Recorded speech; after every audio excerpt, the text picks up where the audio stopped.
Perkenalkan, nama saya Christina Huta Barat. Saya lahir di Padang tahun 95 dan kuliah alhamdulillah S1 sampai di Padang dan memutuskan Islam itu setelah saya lulus kuliah. Awal saya menjadi muslim itu adalah, tapi sebelum itu saya background keluarga saya itu adalah yang taat agama. Paman saya pendeta, ibu bapak saya itu masya Allah taatnya, subhanallah taat agamanya. Abang saya itu adalah ketua pemuda di gereja, begitu pula dengan saya dan adik saya. Nah, pada saat itu kenapa saya menjadi seorang muslim adalah saya tidak tahu kenapa, karena memang agama yang saya ikuti dulu itu adalah agama orang tua saya. Kalau orang tua saya mengatakan sembah ini harus saya sembah, tapi alhamdulillahnya pikiran saya terbuka adalah ketika waktu itu ada salib, saya lihat yang mana yang mau disembah, siapa yang harus saya sembah. Kalau misalnya Tuhan yang disalib itu disembah, kenapa harus turun ke dunia? Kenapa harus mensalibkan dirinya untuk mengampuni dosa-dosa umatnya? Kan Allah itu tidak tidur ya, Allah itu kan punya kuasa, Tuhan itu punya kuasa. Kenapa mau dia menghinakan dirinya dengan melakukan hal yang seperti itu? Itu satu hal yang membuat pemikiran saya mencari. Nah, poin keduanya itu adalah ketika orang-orang yang itu berdakwah tentang agama yang terdahulu membicarakan surga neraka itu tidak sekritis di agama Islam. Kalau kita kan dijelaskan ini nanti dalam kubur seperti ini, nanti ada syafaatnya, ada yang hisabnya seperti itu. Kalau kita tidak gitu, kita itu cuman ya udah masuk surga udah selesai, yang penting dosa udah diampuni. Kan itu menurut saya kan tidak rasional, irasional sekali pemikiran seperti itu. Masa iya kalau statementnya seperti itu, ya udah kita berbuat dosa aja, kan ada yang mengampuni. Kalau pemikiran kita seperti itu, tapi saya tidak bisa. Masa iya pemikirannya seperti itu? Akhirnya saya cari. Hal yang membuat saya semakin menginginkan menjadi seorang muslim itu adalah ketika saya mempelajari mengenai kehidupan setelah kematian. Nanti kalau kita mati bagaimana? Nanti dalam kubur kita seperti apa? Nanti di yaumul hisab kita seperti apa? Karena memang di agama saya dulu tidak ada mempelajari hal seperti itu. Saya baca Al-Quran, ada kata-kata yang membuat saya itu tersentuh, tapi memang belum ada keinginan untuk menjadi seorang muslim. Karena memang waktu itu faktor orang tua membuat saya jangan dulu. Dan masih banyak lagi pertanyaan-pertanyaan yang ingin saya tanyakan, tapi saya tidak tahu kepada siapa saya tanyakan. Akhirnya saya buka YouTube, saya mendengarkan ceramah Dr. Zakir Naik, Yusuf SS, Ustadz Nababan juga. Saya mendengarkan dakwah beliau, bagaimana beliau berdebat dengan orang-orang yang Kristen, akhirnya terbuka pemikiran saya. Tapi waktu itu saya jangan dulu. Faktor yang membuat saya jangan dulu menjadi muslim adalah orang tua saya. Nah, singkat ceritanya itu adalah, mungkin ini caranya Allah memberikan saya hidayah. Tengah malam, saya nggak tahu kenapa kaki saya ini nggak bisa digerakkan. Udah dingin sampai ke kerongkongan saya. Udah dingin tuh, bunda udah lihat. Udah dingin sampai bapak juga datang. Nah, yang terpikir dalam otak saya waktu itu adalah ayat kursi dan kalimat syahadat. Karena sebelum itu saya hafal dua ayat itu. Ketika saya ucapkan ayat kursi dan kalimat syahadat, masya Allah, langsung dingin, langsung panas sampai ke kaki saya. Saya nggak tahu itu apakah cara Allah memberikan saya hidayah atau tidak. Ketika orang tua saya nangis, pertama kali saya ucapkan kepada bunda saya, Bun, saya mau sholat. Bun, saya mau sholat. Bunda saya nangis, ayo nak kita ibadah kayak agama kita. Tidak, saya mau sholat. Betapa berani nih saya ngomong kayak gitu tengah malam sama bunda saya. Itu ayah saya tuh beliau diam, beliau kayak mukanya udah merah, tapi nggak tahu kenapa saya berani, Bun, saya sholat. Akhirnya ayah saya sama bunda saya itu di ruang tamu, saya langsung ke kamar, ayo nak berdoa enggak? Saya ke kamar, saya mengucapkan kalimat syahadat, saya mengucapkan ayat kursi, saya nggak tahu itu apakah sudah menjadi muslim atau tidak, saya nggak tahu. Karena memang batin saya itu takut yang namanya mati. Kita tidak tahu nih kedepannya itu atau besoknya itu kita hidup atau tidak. Kita tidak tahu nih Allah itu kapan datang menghampiri kita. Saya itu dulu tuh nggak bisa tidur. Kita membaca tentang kematian, tentang malaikat munkar nakir, tentang azab kubur, itu saya nggak bisa tidur. Saya takut, ya Allah, masih non muslim nih, masih beda agama nih, jangan ambil saya dulu, berikan satu pencerahan, baru saya mau menjadi muslim. Saya cari lagi, hampir 90% saya menjadi muslim. Nah, tapi saya belum berani, karena memang balik lagi orang tua saya, utamanya itu orang tua saya. Pas kedua kalinya, tengah malam lagi, kejadian lagi seperti itu. Itu merupakan menurut saya itu udah sinyal orang dari Allah. Oke, apapun yang terjadi, Tina harus Islam. Bagaimana tipe orang tua kamu, intinya kamu harus Islam. Apapun itu, kamu harus Islam. Saya tidak pernah menentang kedua orang tua saya sebelumnya. Apapun kata orang tua saya terima. Tapi entah kenapa, ketika saya di agama dulu, ketenangan batin tidak saya dapatkan. Karena kan kita hidup itu kan mencari ketenangan. Walaupun kita maaf ibu banyak uang, banyak jabatan atau apapun, tapi kalau hati kita tidak tenang, nggak akan bisa. Nah, saya jujur mencari yang namanya ketenangan. Waktu itu saya minta tolong sama teman saya mualaf, teman saya syahadat, apapun nanti risikonya bagaimana biar saya hadapi. Alhamdulillah tanggal 4 Oktober 2017 pas asar saya menjadi muslim. Dan waktu itu saya tidak memberitahukan kepada kedua orang tua kalau saya sudah menjadi muslim. Saya masih sembunyi-sembunyi untuk ibadah ke tempat teman saya ini. Singkat cerita, orang tua saya ini udah mulai curiga. Ini anak kenapa sih ketika udah maghrib atau azan gitu sering ke rumah temannya. Nah, saya berikan statement, oh iya saya bantu teman saya terus gini. Tapi singkat ceritanya ada salah satu warga yang memberitahukan kalau saya sudah menjadi muslim. Akhirnya terjadilah saya dipanggil di ruang tamu, terjadilah sedikit pergeseran permasalahan sampai RT RW datang bantu saya. 3 bulan saya ditahan di rumah, gak boleh kemana-mana. Itu saya sedih banget karena kenapa? Ya Allah, saya sudah muslim, ada kewajiban yang harus saya jalankan, yaitu sholat. Saya pengen sholat, tapi gimana? Waktu itu saya ingat banget, pakai sarung, pakai selimut, saya sholat di kamar. Gak peduli bagaimana orang tua, saya ingat ketika saya sudah menjadi muslim, satu kewajiban saya harus saya jalankan, yaitu sholat.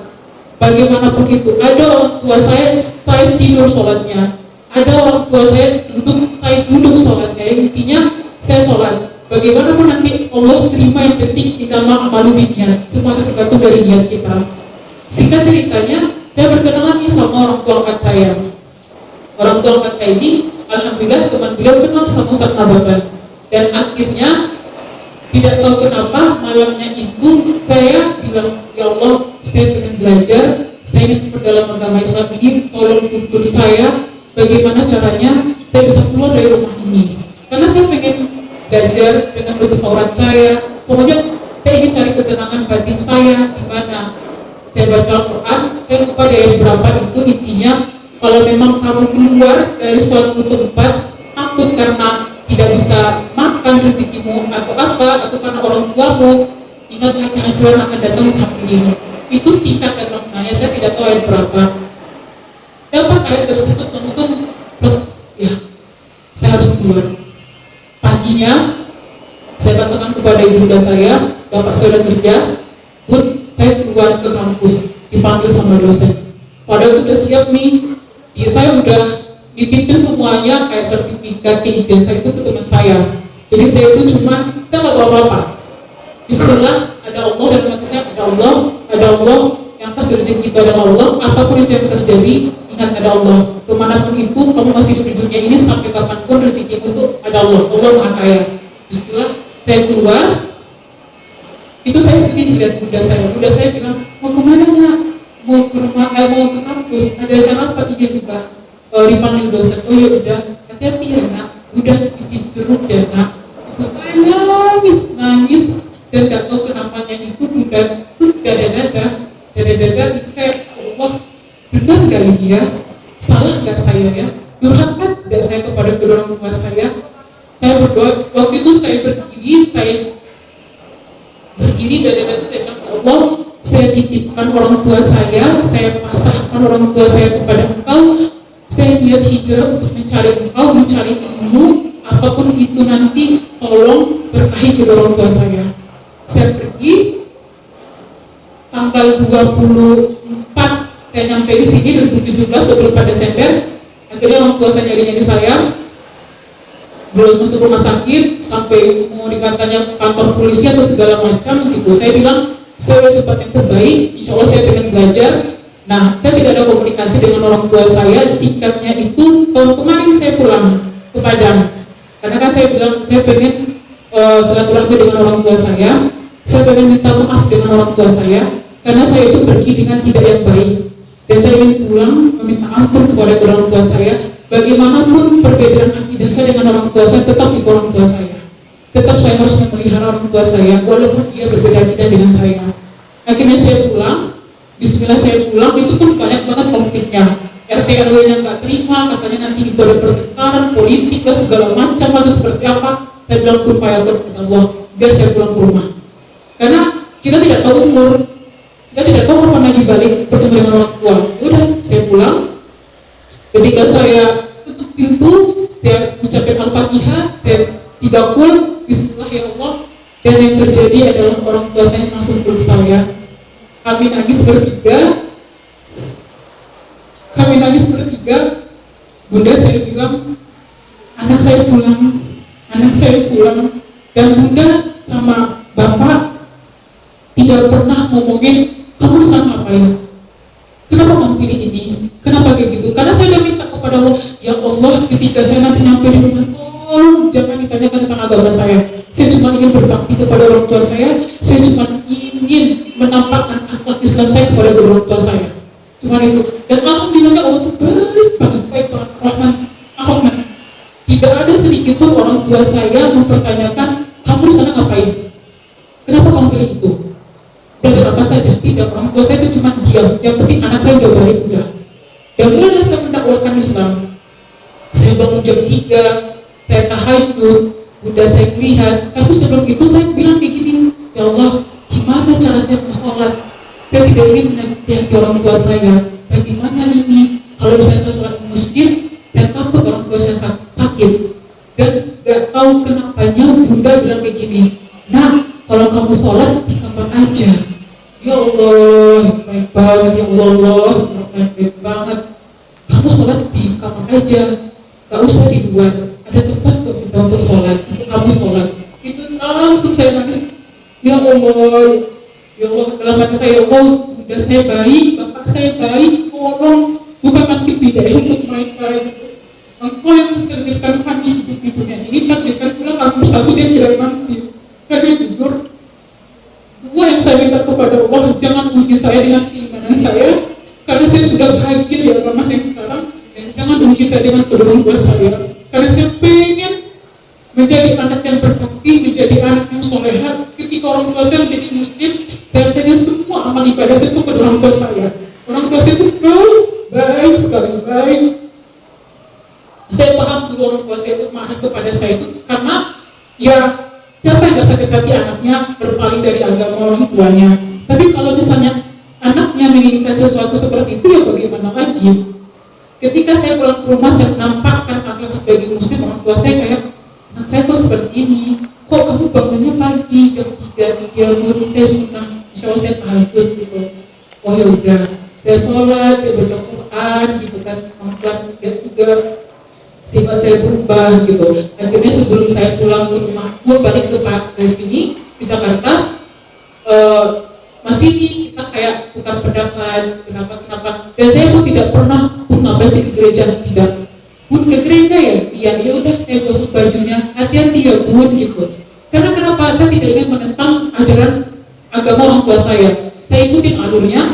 Saya pengen orang tua saya itu tidak ada terdoktrin kalau saya ini alirannya keras gitu. Satu makan dengan orang tua saya, karena orang tua saya itu tetap pas statement keluar, kalau kita udah menjadi muslim satu piring itu gak boleh. dan najis. Terus saya bilang, gak Bun, gak ada kayak gitu, gak ada seperti itu. Satu piring pun kita halal itu, yang penting udah masaknya halal.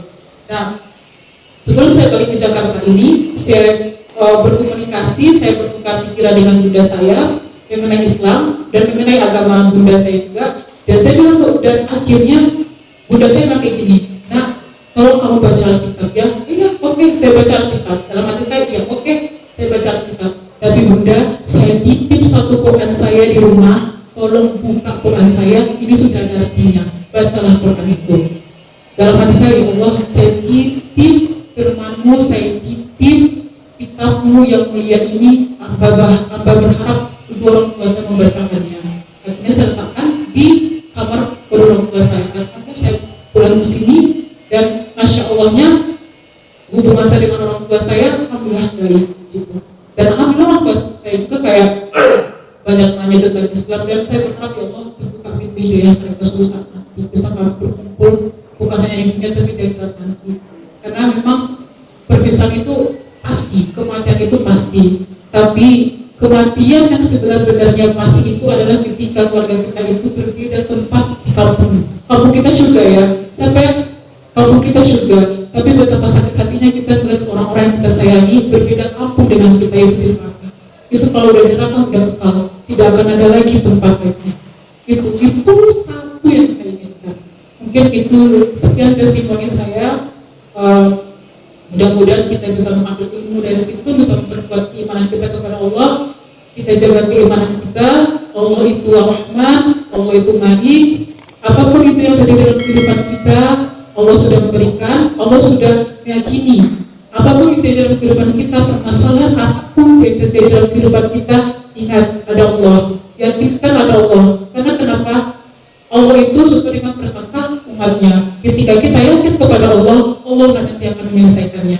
Kita sebagai umat muslim, sebagai hambanya, hanya bisa ikhtiar ibadah, dan ibadah, biarkan Allah yang menyelesaikannya. Assalamualaikum warahmatullahi wabarakatuh.